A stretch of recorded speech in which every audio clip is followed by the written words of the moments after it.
Cricket world cup केवल skill और sportsmanship का प्रदर्शन नहीं होता, बल्कि कई ऐसी भी घटनाएं देखने को मिलती हैं जिनसे बहुत बड़ी बड़ी कंट्रोवर्सीज का जन्म होता है। कंट्रोवर्शियल एम्पायरिंग से लेकर मैच फिक्सिंग तक इन 13 वर्ल्ड कप एडिशंस में ये सब हो चुका है। और इसीलिए आज की इस वीडियो में मैं आपको क्रिकेट वर्ल्ड कप से जुड़ी टॉप 6 कंट्रोवर्सीज के बारे में बताऊंगा, और इनमें से कुछ के बारे में पक्के क्रिकेट फैंस भी नहीं जानते होंगे। Number 1, 1996 world cup semifinal, India versus Sri Lanka. बस इसलिए कि आप हार रहे हैं, बोतलें, ईंट, पत्थर फेंक कर खेल ही ना होने दो, तो ये तो खराब खेलने से भी ज्यादा शर्मनाक है। ये शब्द थे सीनियर रिपोर्टर प्रभाष जोशी के, जो उस समय 1996 वर्ल्ड कप मैचेस को कवर कर रहे थे। लेकिन ऐसी भी कौन सी आफत आन पड़ी होगी कि उन्हें इंडियन टीम के लिए ऐसा कहना पड़ा। 13 मार्च 1996 का वो दिन क्रिकेट इतिहास में इंडिया के लिए सबसे शर्मनाक दिन था। कोलकाता के ईडन गार्डन स्टेडियम में 1996 वर्ल्ड कप सेमीफाइनल्स का मुकाबला खेला जा रहा था।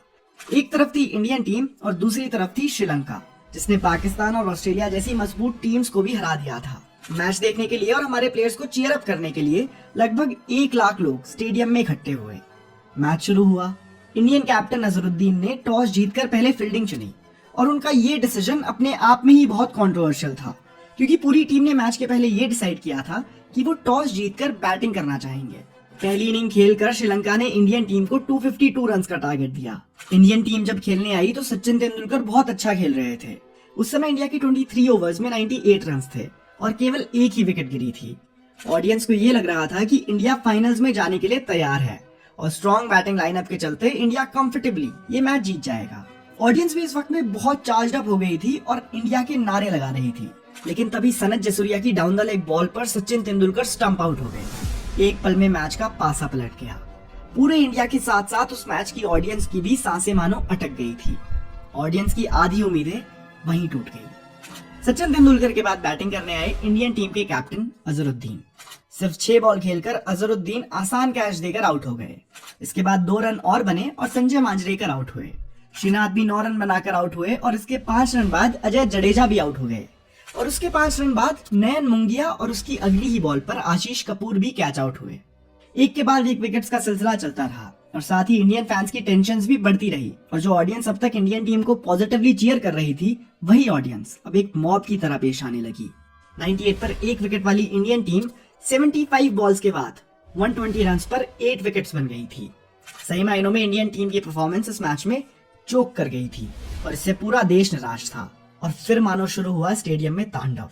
इंडियन टीम को हारता हुआ देख लोगों ने पेशेंस खोकर स्टैंड में मौजूद सीट जला दी, प्लेयर्स पर बॉटल्स फेंकने लगे, पत्थर मारने लगे, जिसके चलते मैच बीच में ही रोकना पड़ा। मैच रेफरी को लग रहा था कि थोड़ी देर बाद भीड़ का गुस्सा शांत हो जाएगा, लेकिन ऐसा नहीं हुआ। वेस्ट बंगाल के स्टेडियम में जमा हुए 1 लाख लोग गुस्से से लाल हो गए थे, और सिचुएशन अब क्रिकेट स्टाफ और प्लेयर्स के लिए बहुत डेंजरस हो गई थी। और इसी बीच कुछ कांच की बॉटल्स श्रीलंकन प्लेयर्स की तरफ फेंकी जाने लगी, जिसकी वजह से रेफरी ने श्रीलंकन टीम को मैच का विनर घोषित कर दिया। कुछ समय पहले अपनी टीम को जिताने वाले इंडियन प्लेयर्स अब लोगों के गुस्से और गालियों को सुन रहे थे। मैच के बाद अनिल कुंबले और विनोद कांबली, जो क्रीज पर नॉट आउट थे, वो रोते हुए पवेलियन लौट गए, और सभी प्लेयर्स को एक्स्ट्रा प्रोटेक्शन के साथ होटल्स तक पहुंचा दिया गया। इस वाकये के 15 साल बाद एक टीवी इंटरव्यू में विनोद कांबली ने यह आरोप लगाया था कि कैप्टन अजहरुद्दीन उन्होंने मैच फिक्सिंग की थी और विनोद कांबली को बलि का बकरा बना दिया था। विनोद कांबली के अनुसार इंडियन टीम टॉस जीतकर बैटिंग करने वाली थी। यहाँ तक कि बैटिंग के लिए नवजोत सिंह सिद्धू पैड पहनकर भी रेडी हुए थे ताकि वो ओपनिंग कर सकें, लेकिन अजहरुद्दीन ने पहले फील्डिंग चुनी। इसके बारे में सचिन तेंदुलकर ने भी अपनी बायोग्राफी में लिखा था। वो भी अजहरुद्दीन के इस फैसले से बहुत हैरान थे। खैर, इन द ईयर 2000 अजहरुद्दीन को एक दूसरे मैच फिक्सिंग मामले में दोषी पाया गया, और उन्हें हमेशा के लिए क्रिकेट से बैन कर दिया गया। ये मैच इंडियन क्रिकेट हिस्ट्री का एक सबसे डार्केस्ट डे था। मूविंग ऑन, नंबर 2, साल 2003 का वर्ल्ड कप खिलाड़ियों के खेल से ज्यादा उसमें हुए कई विवादों के चलते याद रखा जाएगा। 2003 का world cup south Africa, Kenya और जिम्बाब्वे, ये 3 देश होस्ट कर रहे थे। इस वर्ल्ड कप में कंट्रोवर्सीज की शुरुआत होती है ऑस्ट्रेलियन प्लेयर शेन वॉर्न से। वर्ल्ड कप खेलने के लिए जब शेन वॉर्न साउथ अफ्रीका पहुंचे तो वहां उनका डोपिंग टेस्ट हुआ, जिसमें शेन वॉर्न फेल हो गए, और आईसीसी ने उन्हें 1 साल के लिए इंटरनेशनल क्रिकेट से बैन कर दिया। ये शेन वॉर्न और ऑस्ट्रेलियन क्रिकेट के लिए एक शर्मनाक इवेंट था। इसके बाद जब मैचेस स्टार्ट हुए तो न्यूजीलैंड ने केन्या के अगेंस्ट और इंग्लैंड ने जिम्बाब्वे के अगेंस्ट मैचेस खेलने से ही मना कर दिया। खेलने से बॉयकॉट करने के पीछे इंग्लैंड टीम का पॉलिटिकल रीजन था। उस वक्त जिम्बाब्वे और इंग्लैंड के डिप्लोमेटिक रिलेशंस बहुत खराब थे, और इसी कारण से इंग्लैंड क्रिकेट बोर्ड ने डिसाइड करा कि इंग्लैंड टीम ये मैच नहीं खेलेगी। लेकिन आईसीसी ने इंग्लैंड के इस बॉयकॉट को नजरअंदाज करते हुए जिम्बाब्वे टीम को विनर घोषित किया। न्यूजीलैंड की बात करें तो न्यूजीलैंड ने भी केन्या के खिलाफ मैच खेलने से मना कर दिया था। ऐसा इसलिए क्योंकि न्यूजीलैंड टीम को एक आतंकी ऑर्गेनाइजेशन ने ना खेलने के लिए धमकियां दी थी, जिसके चलते न्यूजीलैंड केन्या के खिलाफ नहीं खेल पाया और अंत में केन्या को विनर घोषित किया गया। कुछ इस तरह पहली बार केन्या और जिम्बाब्वे की टीम्स बिना मैच खेले मैच विनर्स बन गई थी। 2003 का वर्ल्ड कप इंडियन टीम के लिए भी बहुत खास था, क्योंकि पहली बार इंडियन टीम ऑस्ट्रेलिया के खिलाफ फाइनल्स में पहुंची थी। लेकिन सौरव गांगुली ने पहले फील्डिंग चुनी और अपने ही पैरों पर कुल्हाड़ी मार ली, क्योंकि ऑस्ट्रेलियन खिलाड़ियों ने पहले बैटिंग चुनकर इंडियन टीम को बहुत बुरी तरह पीटा। इसके बाद जब इंडियन टीम मैच हार गई तो रिकी पॉन्टिंग के बैट को लेकर रूमर सामने आने लगी। सोर्सेज का कहना था कि रिकी पॉन्टिंग के बैट में स्प्रिंग्स लगी हुई हैं, जिससे न्यूज और मीडिया में बहुत सारी स्टोरीज चलाई जाने लगी।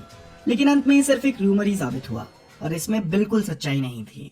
Number 3, Pakistan cricket coach Bob Woolmer's death. ये बात है साल 2007 की, जब बॉब वुलमर को पाकिस्तानी क्रिकेट का स्टैंडर्ड बढ़ाने के लिए पाकिस्तानी टीम के कोच के रूप में नियुक्त किया गया था। बॉब वुलमर ने अपने एक्सपीरियंस और नॉलेज की मदद से पाकिस्तानी टीम को एक स्ट्रॉन्ग टीम बनाने में मदद करी। लेकिन साल 2007 के जनवरी महीने में जब पाकिस्तान की टीम साउथ अफ्रीका टूर पर गई तो यहाँ पाकिस्तानी टीम कुछ अच्छा प्रदर्शन नहीं कर पाई और उन्हें बहुत बड़ी हार का सामना करना पड़ा। इसके साथ ही पाकिस्तानी टीम साल 2007 में वेस्ट इंडीज द्वारा होस्ट किए गए वर्ल्ड कप में भी आयरलैंड जैसी कमजोर टीम्स के सामने नहीं टिक पाई और उन्हें बुरी तरह हार मिली। इसके साथ ही पाकिस्तानी टीम का वर्ल्ड कप का सपना भी टूट गया। आयरलैंड से हार के बाद पाकिस्तानी टीम अपने होटल पहुंची। इस दौरान किसी ने भी एक दूसरे से बात तक नहीं करी। किसी तरह रात कट गई और दिन निकल आया और उसके साथ ही एक भयानक मंजर सामने आया। होटल के रूम नंबर 374 में पाकिस्तानी कोच बॉब वुलमर की लाश पड़ी थी। खबर के बाहर आते ही पुलिस और मीडिया का टंटा लग गया। पाकिस्तानी टीम को वापस जाने से रोक दिया गया और इन्वेस्टिगेशन शुरू हुई, जिसमें कुछ ऐसी बातें सामने आई जिन्हें सुनकर लोगों के होश उड़ गए। पुलिस ने अपने इन्वेस्टिगेशन में होटल के सीसीटीवी की जांच करी तो उसमें 2 लोग बॉब वुलमर के रूम के बाहर से जाते हुए दिखाई दिए। जिसके बाद दोनों को आइडेंटिफाई करने के लिए उस फुटेज को रिफाइन किया गया और कैमरा की क्वालिटी बढ़ाई गई, जिससे ये पता चला कि बॉब वुलमर के रूम के सामने से गुजरने वाले वो 2 लोग और कोई नहीं बल्कि पाकिस्तानी टीम के कैप्टन इंजमामुल हक और बॉलिंग कोच मुश्ताक अहमद थे।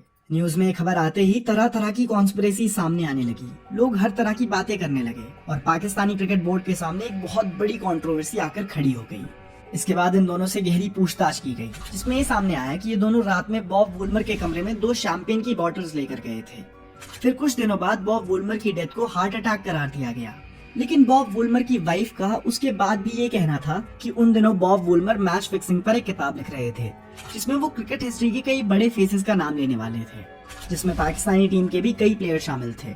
लेकिन उनकी ये किताब कभी पूरी नहीं हो पाई और इस किताब के बाहर आने के बाद क्रिकेट वर्ल्ड के एक्सपोज हो जाने के डर से किसी ने उनको मरवा दिया। खैर, इन्वेस्टिगेशन में तो उनकी cause of death heart attack ही बताई गई। कुछ भी हो, लेकिन आज तक बॉब वुलमर की डेथ का असली और सैटिस्फैक्टरी रीजन नहीं पता चल पाया है और ये वर्ल्ड कप 2007 की बिगेस्ट कंट्रोवर्सी बनकर रह चुकी है।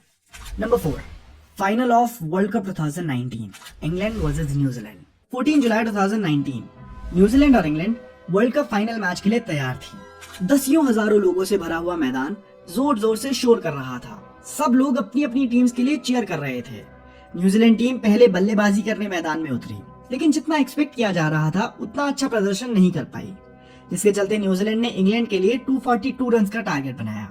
लेकिन इस टारगेट तक पहुंचना जितना आसान लग रहा था उतना आसान भी नहीं था। शुरुआत में तो न्यूजीलैंड ने अच्छी बॉलिंग के चलते मैच पूरी तरह अपनी तरफ कर लिया, लेकिन धीरे धीरे इंग्लैंड के बैट्समैन ने मैच को बीच में लाकर खड़ा कर दिया।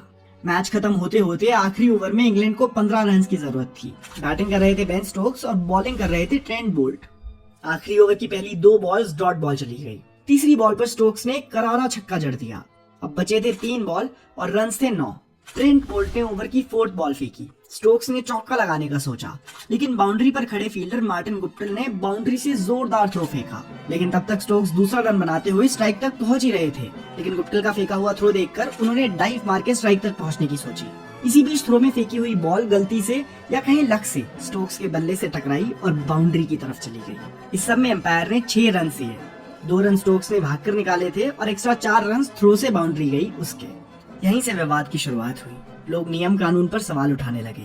जैसे तैसे ये मैच टाई हो गया। आखिरी ओवर तक इंग्लैंड 240 रन ही बना पाई, इसलिए सुपर ओवर खेला गया। सुपर ओवर में न्यूजीलैंड ने 15 रन बनाए और इंग्लैंड को जीतने के लिए 6 बॉल्स में 16 रन बनाने थे। लेकिन यहाँ भी मैच टाई हो गया। इंग्लैंड 15 रन ही बना पाई। इसके बाद शुरू हुई एक और कंट्रोवर्सी। जब सुपर ओवर भी टाई हुआ तो एम्पायर और रेफरी ने मैच के दौरान लगाई गई बाउंड्रीज काउंट करी। मैच में न्यूजीलैंड ने 2 छक्के और 14 चौके लगाए थे, वहीं इंग्लैंड ने 2 छक्के और 22 चौके लगाए थे, यानी इंग्लैंड की ज्यादा बाउंड्रीज थी। इस वजह से एम्पायर ने इंग्लैंड को विनर घोषित कर दिया और इंग्लैंड पहली बार वर्ल्ड कप जीत गया। लेकिन इस विन के बाद लोगों ने आईसीसी के नियमों पर सवाल खड़े करने शुरू ही कर दिए। न्यूजीलैंड के फैंस भी काफी शॉक्ड थे और इसी बीच जिस ओवरथ्रो नियम के तहत इंग्लैंड को 6 रन दिए गए थे उस पर भी सवाल उठे। खैर जीती तो इंग्लैंड ही, वो भी 0 रन से। नंबर 5, एलेक्स हेल्स 2022 टी20 वर्ल्ड कप कॉल अप। टी20 मैच के एक ओवर में 3 नो बॉल्स की मदद से 55 रन बनाने वाले एलेक्स हेल्स इंग्लैंड के जबरदस्त बल्लेबाज हैं। लेकिन जितना इनकी बल्लेबाजी के बारे में कहा जाता है उतना ही इनसे जुड़ी कंट्रोवर्सीज के बारे में भी बात की जाती है। एलेक्स हेल्स पर इंग्लैंड के ही एक खिलाड़ी आजम रफीक ने यह आरोप लगाया था कि एलेक्स ड्रेसिंग रूम में उन्हें केविन नाम से बुलाते थे, जो उनके एक कुत्ते का नाम था। साथ ही वो इंग्लिश क्रिकेट के रेसिज्म स्कैंडल में भी शामिल थे। एलेक्स हेल्स साल 2019 में एक ड्रग स्कैंडल में भी फंस गए थे। अप्रैल 2019 में हेल्स का रिक्रिएशनल ड्रग टेस्ट किया गया जिसमें हेल्स पॉजिटिव आए थे, यानी उनके अंदर ड्रग्स पाए गए, जिसकी वजह से उन्हें इंग्लैंड टीम से ड्रॉप कर दिया गया। लेकिन साल 2022 में 3 सालों की बैन के बाद एलेक्स हेल्स को जॉनी बेस्टो की रिप्लेसमेंट के तौर पर टी20 वर्ल्ड कप में जगह दी गई। इसी को लेकर कई लोग सवाल उठाते हैं। लेकिन एक बात ये भी है कि एलेक्स हेल्स का क्रिकेटिंग करियर काफी अच्छा रहा है, जिसके चलते ही उन्हें फिर से टी20 वर्ल्ड कप खेलने का मौका भी मिल पाया है। खैर इसमें दोस्तों आपका क्या ओपिनियन है? क्या एलेक्स हेल्स की परफॉर्मेंस की वजह से उनका जो रेसिस्ट बिहेवियर था उसको पार्डन कर देना चाहिए या फिर नहीं? आप हमें कमेंट्स में जरूर बताइएगा। Number 6, Ambati Rayudu excluded from 2019 world cup. 2004 में इंडिया की अंडर 19 टीम के कैप्टन रहने वाले अंबाती रायडू, उनको करीब 10 साल बाद 2013 में इंडियन क्रिकेट टीम में जगह मिली। इसी से आप अंबाती रायडू के स्ट्रगल का अंदाजा लगा सकते हैं। इंडियन टीम में शामिल होने के बाद साल 2015 के वर्ल्ड कप में उन्हें सेलेक्ट किया गया, लेकिन पूरे टूर्नामेंट में उन्हें एक भी मैच में प्लेइंग 11 में नहीं सेलेक्ट किया गया। इसके बाद 2019 वर्ल्ड कप की टीम सिलेक्शन हुई तो विराट कोहली के थ्रू ये पता चला कि अंबाती रायडू वर्ल्ड कप में नंबर 4 पर खेलने वाले हैं। लेकिन इसके 6 महीने बाद ही जब टीम का सिलेक्शन होना था तो सब लोग हैरान हो गए, क्योंकि इस बार अंबाती रायडू को टीम में सेलेक्ट नहीं किया गया। यहाँ तक कि इस बात से आईसीसी भी शॉक्ड हुआ था। इसी दौरान आईसीसी का ट्वीट काफी वायरल हुआ जिसमें उन्होंने टॉप 5 प्लेयर्स का वनडे बैटिंग एवरेज बताया था। इस लिस्ट में अंबाती रायडू 4th पोजीशन पर थे। वर्ल्ड कप के लिए टीम में सिलेक्शन ना होने की वजह से फैंस नाराज हो गए और ऐसा कहा जा रहा था कि अंबाती रायडू क्रिकेट पॉलिटिक्स के चलते वर्ल्ड कप से बाहर हो गए हैं। लेकिन इस पर चीफ सेलेक्टर एमएसके प्रसाद ने कहा था कि अंबाती रायडू की जगह विजय शंकर को उनकी 3 डायमेंशनल एबिलिटी की वजह से टीम में शामिल किया गया है। इसी दौरान अंबाती रायडू को आइसलैंड क्रिकेट टीम से भी खेलने का मौका मिला, लेकिन उन्होंने अपनी नेशनलिस्ट वैल्यूज की वजह से इंडियन टीम के खिलाफ खेलने वाली टीम की तरफ से खेलने से इनकार कर दिया और 2 जुलाई 2019 को अंबाती रायडू ने अपने इंटरनेशनल क्रिकेट करियर से रिटायरमेंट ले ली। पर दोस्तों जब हम अंबाती रायडू के क्रिकेटिंग जर्नी को और करीब से देखने की कोशिश करते हैं तो हमें ये पता चलता है कि अपने पूरे करियर में ही क्रिकेट पॉलिटिक्स का शिकार हुए हैं। दरअसल ये अंडर 19 की टीम के वक्त से ही बहुत प्रॉमिसिंग टैलेंट के रूप में उभर रहे थे और अंडर 19 टीम को अपनी कैप्टनशिप से लीड करने के बाद सभी लोग इनके सीनियर टीम में डेब्यू की तरफ नजर गड़ाए हुए थे। पर इस डेब्यू के आने से पहले ही इनके करियर में कुछ बड़े इवेंट्स हो गए। इस सब की शुरुआत हुई जब इनके प्लेयर्स एंड स्टेट एसोसिएशन से विवाद हुआ और फिर उन्होंने बीसीसीआई के राइवल्स के द्वारा शुरू की गई इंडियन क्रिकेट लीग यानी आईसीएल में कॉन्ट्रैक्ट साइन कर लिया। इस वजह से बीसीसीआई ने इन्हें नेशनल टीम के सिलेक्शन के वक्त इग्नोर करना शुरू कर दिया और अगले कुछ सालों तक अंबाती रायडू इसी वजह से टीम में नहीं आ सके। फिर 2009 में फाइनली बीसीसीआई ने इन्हें एक मौका देने का फैसला करा और रायडू यहीं से अपने डोमेस्टिक करियर में लौट गए और यहीं से उन्होंने अपने आईसीएल कॉन्ट्रैक्ट को भी टर्मिनेट कर दिया था। फिर डोमेस्टिक क्रिकेट और आईपीएल में बहुत ही स्ट्रॉन्ग परफॉर्मेंस देने के बाद फाइनली 2013 में इनका डेब्यू हुआ और कुछ इसी तरीके से अंबाती रायडू का कंट्रोवर्शियल क्रिकेट करियर शुरू हुआ था। तो दोस्तों यही थी हमारे हिसाब से वो टॉप 6 कंट्रोवर्सीज जो क्रिकेट वर्ल्ड कप को घेरे हुए हैं। आपका इन कंट्रोवर्सीज के बारे में क्या ओपिनियन है हमें कमेंट्स में जरूर बताइएगा। और आपके हिसाब से 2023 के वर्ल्ड कप में क्या कोई अभी तक कंट्रोवर्सी देखने को मिली है या फिर मिलेगी, हमें उसके बारे में भी कमेंट्स में बताइएगा। धन्यवाद।